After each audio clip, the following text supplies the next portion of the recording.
Waktu saya berikan kepada Bang Kenzi. Saya persilakan Bang Kenzi untuk waktunya.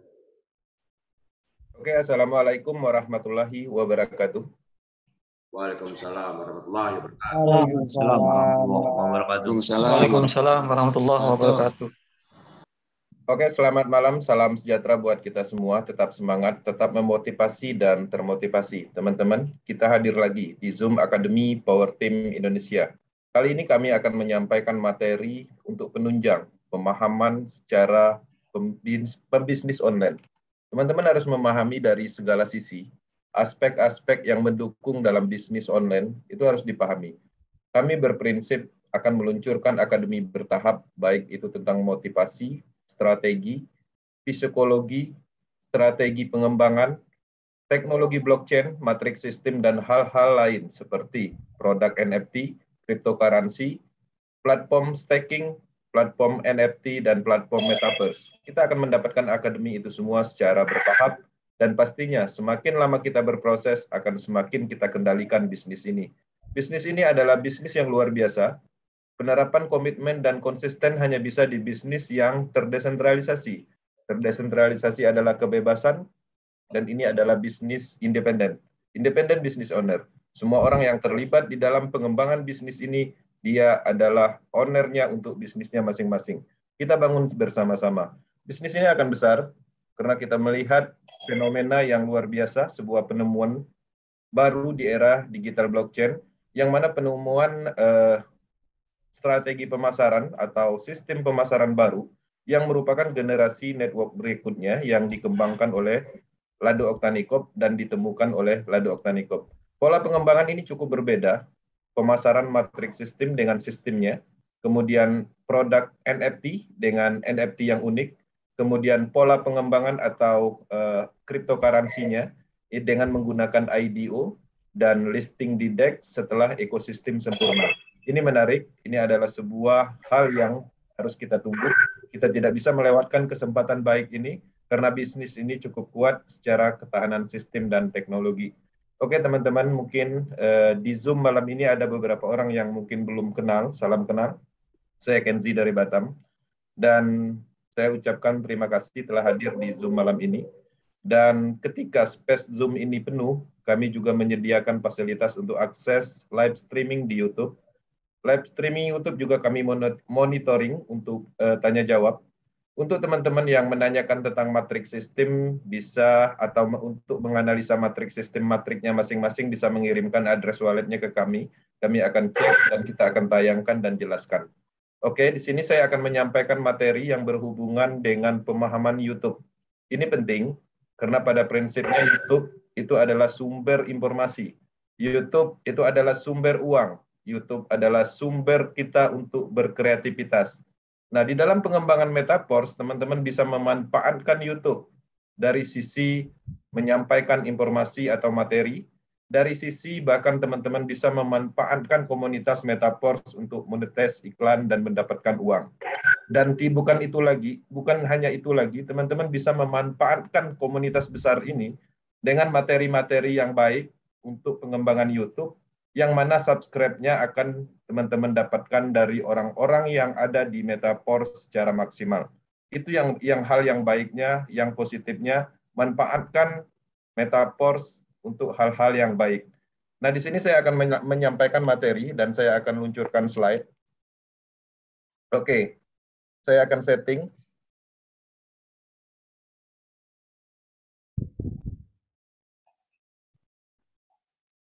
Oke, monitor Pak Deris. Siap. Oke ya. Oke, selamat datang di Metaverse Power Team Academy. Di sini tema malam ini adalah fenomena review YouTube, ya. Fenomena review YouTuber yang mencari makan dari boomingnya Metaverse. Ini kita harus pahami. Oke, di sini pasti ada tujuannya. Teman-teman bisa melihat tujuannya. Tujuan akademi ini adalah memahami tujuan YouTuber dan mengenal apa itu monetis iklan, subscribe, yang mana itu adalah tujuannya untuk kepentingan individu. Kemudian, teman-teman perlu saya ingatkan lagi, Power Team telah banyak meluncurkan akademi, ya, teknologi, mindset, strategi pengembangan, dan hal-hal lain. Oke, teman-teman bisa mengakses di YouTube channel Power Team Indonesia untuk pemahaman maksimal pengembangan bisnis Metaverse untuk seumur hidup. Teman-teman, di sini saya akan menyampaikan 2 jenis YouTuber, ya. YouTuber itu terbagi 2, YouTuber positif dan YouTuber negatif. YouTuber positif kreativitasnya tanpa batas, dengan skill dan wawasan luas untuk edukasi dan memberi manfaat kepada orang lain. Satu lagi, YouTuber negatif, tidak ada skill dan hanya copy dari sumber tanpa tahu informasi yang sebenarnya. Teman-teman harus membedakan antara ini, ya, mana yang positif dan mana yang negatif. Kita lanjut. Tujuan YouTuber itu ada 2. Pertama adalah uang, kemudian yang kedua adalah manfaat. Kita bahas satu. Ketika tujuannya adalah uang yang pertama, maka konten dari dia mengambil konten dari sumber lain. Oke. Sumber lain itu maksudnya dia mencari suatu berita yang menarik atau suatu bisnis yang lagi booming dan dia akan review. Karena faktor orang Indonesia pada prinsipnya menyukai hal-hal negatif, biasanya hal negatif yang dibahas ketika dia tidak terjun dalam bisnis tersebut. Ketika uang tujuannya, maka YouTuber tersebut pastinya tidak ada skill, itu yang kedua. Kemudian yang ketiganya, tidak ada kerjaan dan berharap dapat uang cepat dengan mereview sesuatu yang tidak sesuai dengan pemahamannya. Nah, biasanya orang-orang seperti itu banyak sekali kita temukan di YouTube karena faktor kekurangan uang bisa jadi, atau mungkin tidak dapat kerjaan, atau mungkin untuk sementara karena tidak ada skill sehingga dia mencoba keberuntungannya di YouTube dengan berharap mendapatkan uang cepat. Kemudian yang keempat, ketika YouTuber tujuannya adalah uang semata, itu terlihat kaku dalam menyampaikan sesuatu atau membahas sesuatu. Dan dia akan membaca tag, itu yang terpenting. Kemudian yang kelimanya, tidak bijak dalam merespon pendapat di kolom komentar. Biasanya seperti itu. Itu adalah ciri-cirinya ketika YouTuber itu hanya membutuhkan uang tapi tidak menyampaikan manfaat sesuai dengan wawasannya. Nah, kemudian yang keduanya itu adalah tujuannya manfaat. Nah, ini menarik. Ketika kita menemukan YouTuber yang mana tujuannya hanyalah manfaat didahulukan, maka pertama, dia akan berbagi informasi yang sangat bermanfaat dan membantu orang banyak. Yang kedua, dia akan menjadi YouTuber, ya, YouTube sebagai media berekspresi menyampaikan skillnya, ya, atau pengetahuannya dan wawasannya untuk manfaat orang banyak. Kemudian dia akan menjadi terkenal, pastinya dia akan menjadi dikenal banyak orang. Kemudian ketika dia dikenal banyak orang, maka akan muncul endorse, iklan dan macam-macam yang akan mendapatkan manfaat dari media promosi juga. Kemudian dia akan mendapatkan gaji pada akhirnya dan penghasilan monetis dari YouTube berupa dolar. Nah, akhirnya orang-orang yang menyampaikan atau mengembangkan YouTubernya dengan manfaat pada umumnya, maka dia akan menjadi sangat baik dan akan banyak subscribe-nya dan menghasilkan banyak uang. Nah, jadi teman-teman di sini jelas kita bisa memilah mana YouTuber yang bisa kita ikutin dan yang kita tidak respon seperti itu.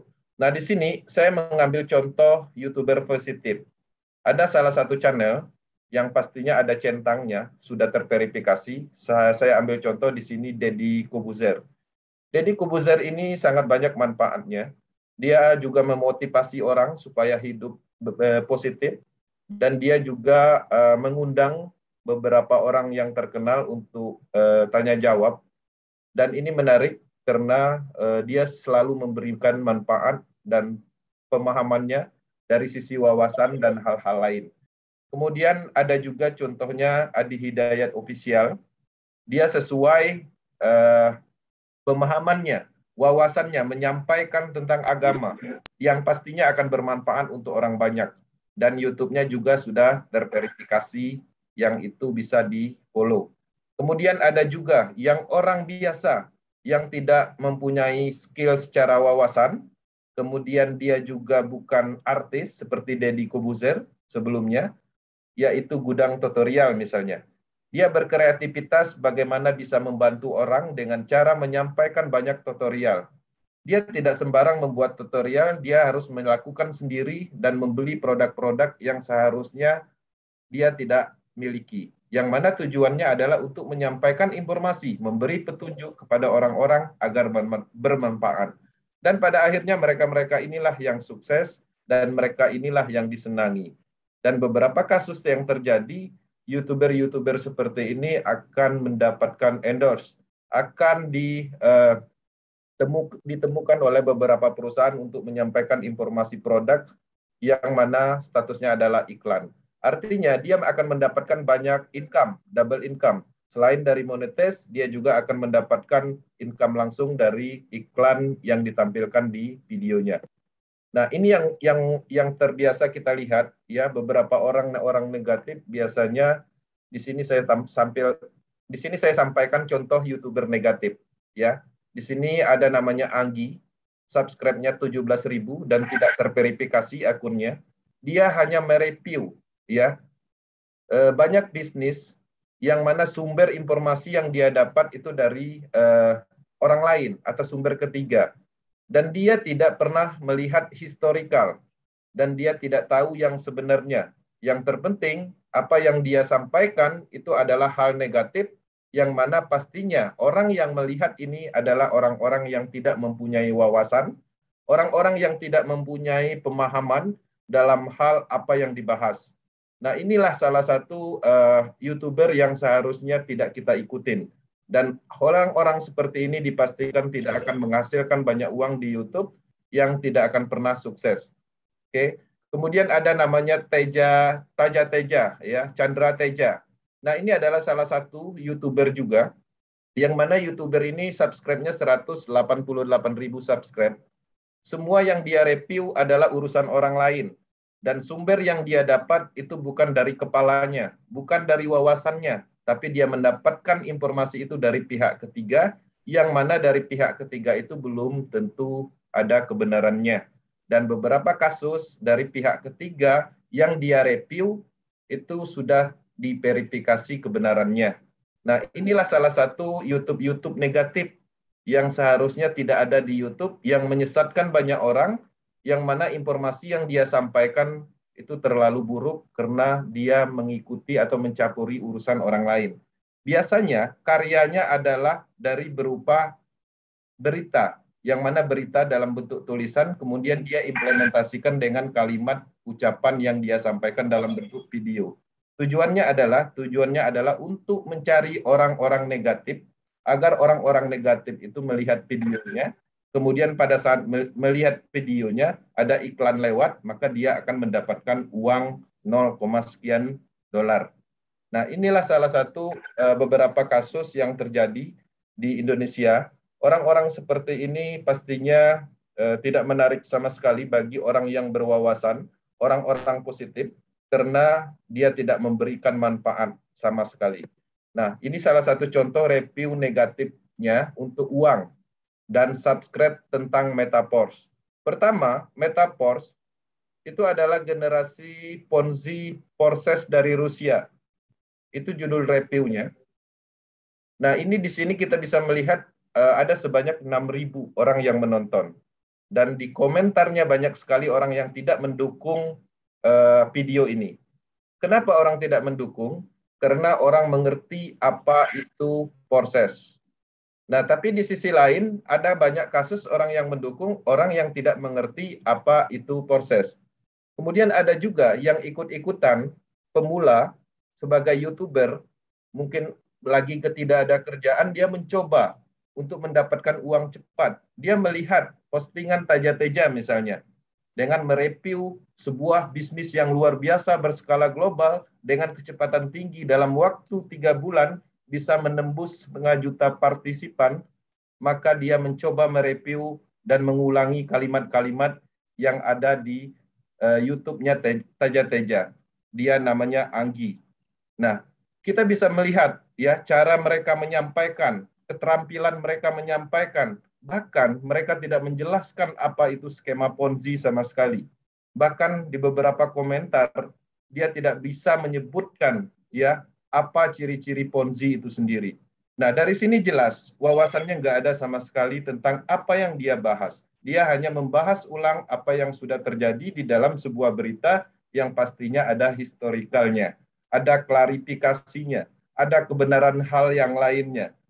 Nah, di sini saya lanjut. Teman-teman, apa yang dia review di Metaverse ada sumbernya. Dia mengambil dari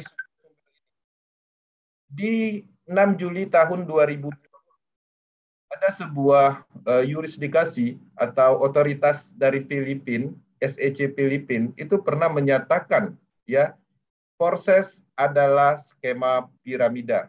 Tapi hanya sampai di situ karena tidak ada klarifikasi lebih lanjutnya dan tidak bisa menyampaikan apa yang sudah didetailkan oleh developnya proses. Dan pada akhirnya berita ini tenggelam, tapi proses secara pembuktian masih ada sampai saat ini.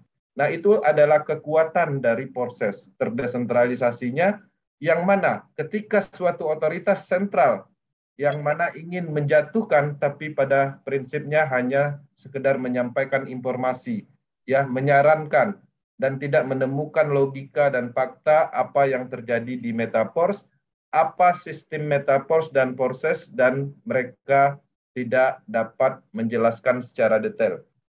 Kemudian di 7 April 2021, satu lagi regulator dari Montana, ya salah satu komunitas yang ada di Montana pun itu pernah menyatakan Metaverse, bukan Metaverse, Porses itu adalah Ponzi.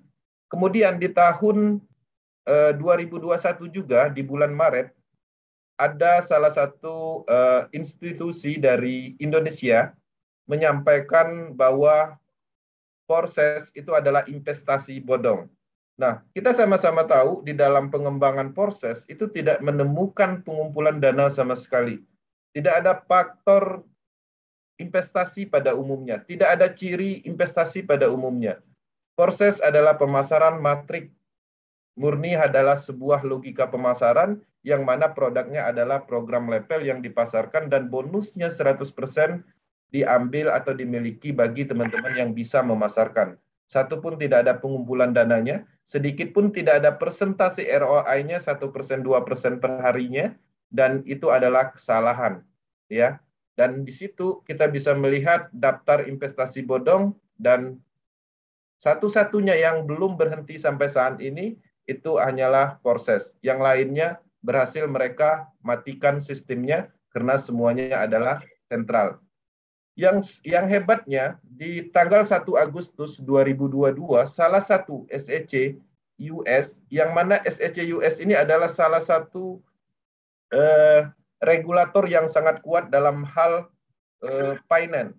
Ini mempengaruhi global.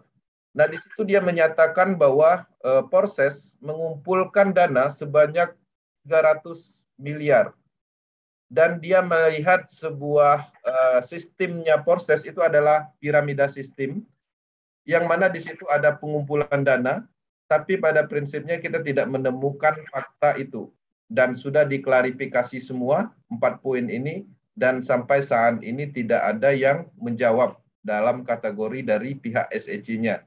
Karena logika apa yang ada di Porses itu sudah disampaikan detail oleh Lado Oktanikop, yang tadinya Lado Oktanikop statusnya adalah buronan dalam hal pencarian, daftar pencarian orang, tapi pada prinsipnya Lado Oktanikop berani muncul di IMI-DTP di Georgia.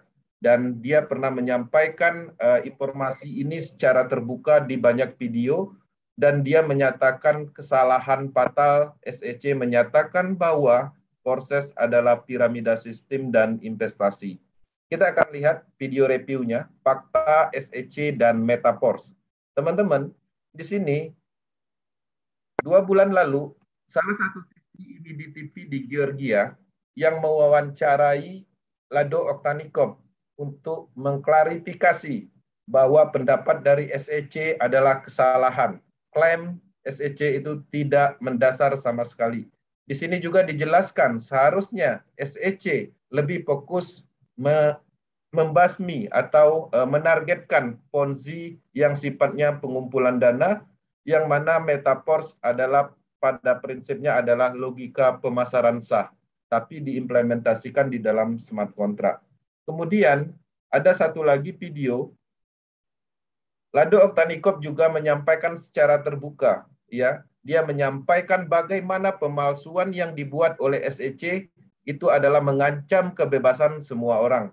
Di dalam video itu juga dia menyatakan bahwa SEC terlalu takut dengan desentralisasi. Beberapa proyek desentralisasi besar seperti Ripple, Binance, dan beberapa proyek raksasa desentralisasi blockchain teknologi itu diganggu oleh SEC, termasuk Porses. Kemudian ada juga informasi terbuka dari Lado Oktanikov. Dia menyatakan tindakannya untuk Metaverse ke SEC dan menjadikan Metaverse lebih kuat. Nah, di dalam pengembangan Metaverse yang tadinya SEC mengklaim Porses adalah Ponzi, piramida sistem, sebenarnya ini tidak ada hubungannya dengan Metaverse. Tapi Lado Oktanikov memanfaatkan momentum ini untuk mempromosikan Metaverse, kemudian memperbaiki sistem-sistem yang kemungkinan akan ada auditor dari sentral seperti SEC. Ini akan menarik. Ini adalah fakta bahwa Metaverse sangat kuat. Dan apa yang disampaikan dengan review-review video YouTuber itu adalah fakta, memang mereka mencari uang, memanfaatkan besarnya komunitas Metaverse.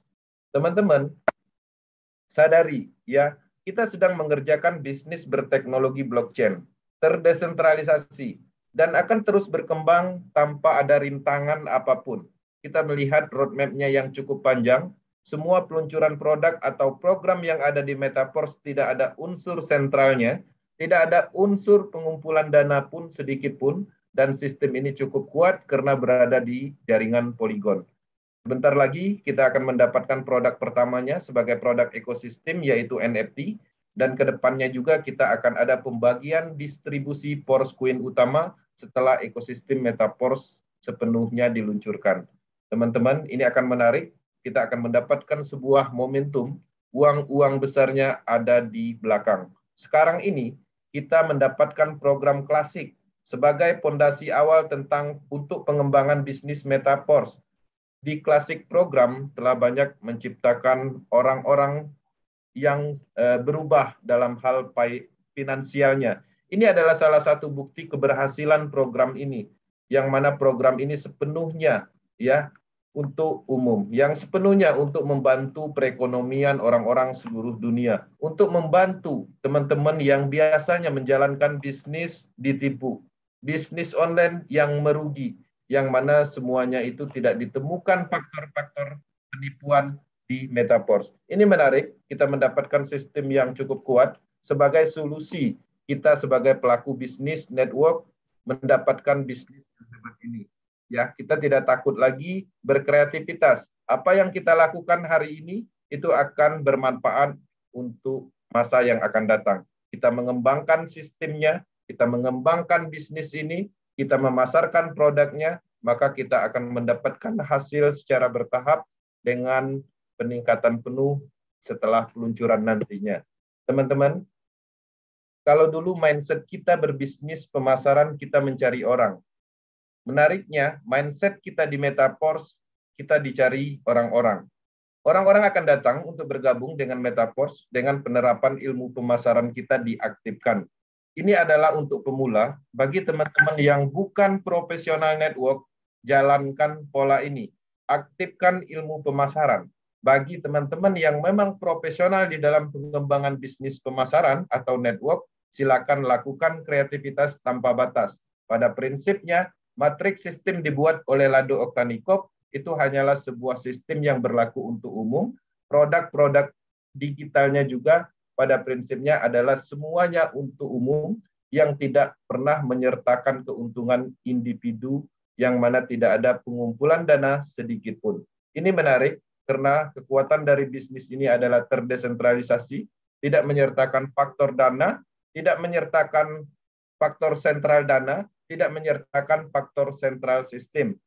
Jadi cukup aman ketika teman-teman ingin menjalankan bisnis ini. Teman-teman bayangkan ketika kita ingin menjadi owner, kita harus mengeluarkan banyak biaya, membutuhkan IT, tim pemasaran, tim founder, memikirkan hal ini, hal itu. Itu hanya untuk sebuah kreativitas kita ketika kita berniat menjadi owner. Di Metaforce, semuanya sudah disiapkan oleh Lado Oktanikov. Orang-orang yang terlibat di Metaforce statusnya adalah independent business owner. Teman-teman bisa bebas melakukan bisnis ini, kreativitas tanpa batas, sangat cocok untuk penerapan komitmen dan konsisten. Oke, lakukan bisnis ini, pemasaran ini setiap hari, komit, konsisten, dan fokus. Teman-teman, Power Team Indonesia akan selalu mendukung perkembangan Metaforce secara umum di Indonesia. Kami akan mengkampanyekan bisnis ini, bukan untuk mengajak orang, bukan untuk mencari orang, bukan untuk menjual dalam kategori penjualan langsung.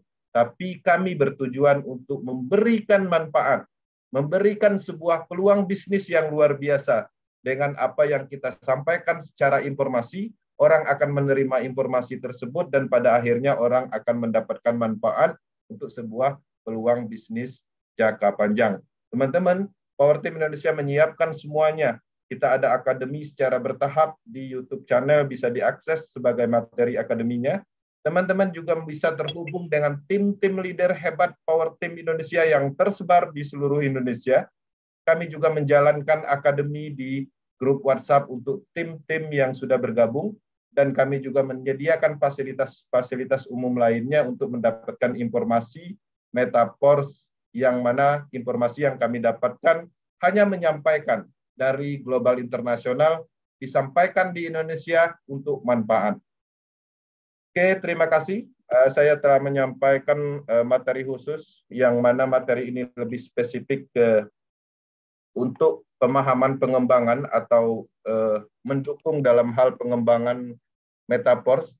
Ini adalah pemahaman khusus yang berhubungan dengan YouTube.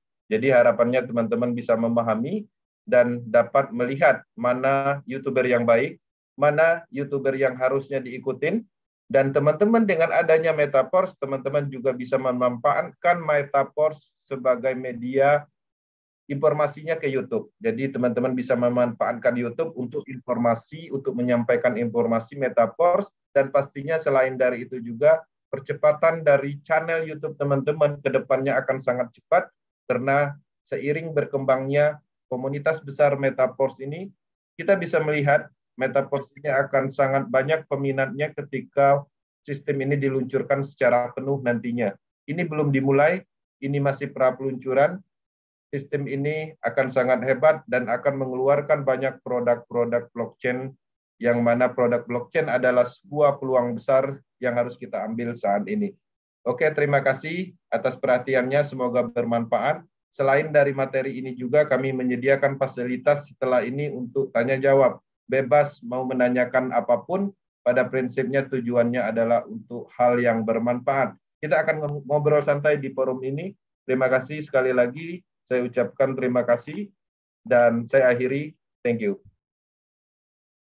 Oke, terima kasih Bang Ensi atas penjelasannya tentang fenomena para YouTuber yang memanfaatkan kehebatan Metaforce, popularitas Metaforce. Namun memang kita tahu lebih banyak orang yang memanfaatkan dari sisi negatif sehingga populer channel YouTube-nya daripada mendukung. Karena apa? Karena ketidaktahuan, karena belum memahaminya cara kerja desentralisasi dari blockchain. Jadi kalau Bapak Ibu sekalian mendapatkan kiriman video-video dari calon mitra atau mitra yang baru gabung tentang video-video itu, Anda tidak usah gegabah, nggak usah panik, nggak usah bingung, tetapi Anda harus melihat dari sisi yang lain, out of the box, bahwasanya apa yang disampaikan oleh YouTuber itu bukan berarti langsung menjelekkan, tetapi bisa jadi mereka memanfaatkan kehebatan Power Team Korsas dalam hal ini sehingga menjadikan dia terkenal. Nah, ketika channelnya terkenal, pastinya monetisnya juga akan banyak dan dia memang menghasilkan uang dari channel YouTube-nya. Memang bisnis mendapatkan monetize dari iklan di YouTube itu tidak kecil. Jutaan, puluhan, bahkan ratusan juta. Dan itu sah-sah saja. Itu sah-sah saja mereka mendapatkan monetize uang dari YouTube. Karena itu memang banyak orang melakukan itu dalam kondisi seperti ini. Kondisi zaman online.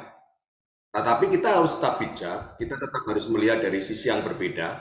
Bahwa pemahaman tentang desentral, blockchain, cryptocurrency itu ternyata tidak semua orang paham.